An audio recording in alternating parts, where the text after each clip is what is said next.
Hello everyone and welcome back to another video from Wake&Tech. In this video, I'm going to show you how to reset your forgotten password on Splitwise.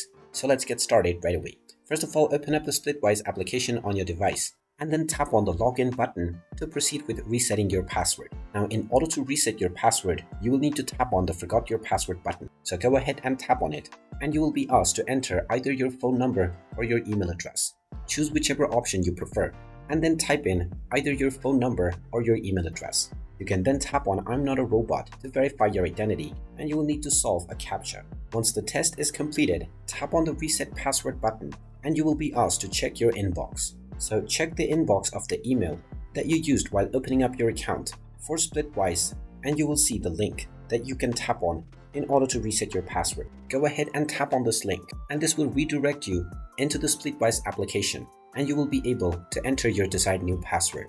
After typing in your desired new password, tap on the tick mark at the top right corner, and now your password has successfully been reset and you will be logged into your account once again. And there you have it. That is how easy it is to reset your forgotten password on Splitwise.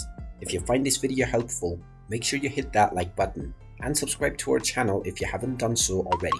Also ring that notification bell to never miss another update from us. Thank you for watching, and I will see you again in the next video.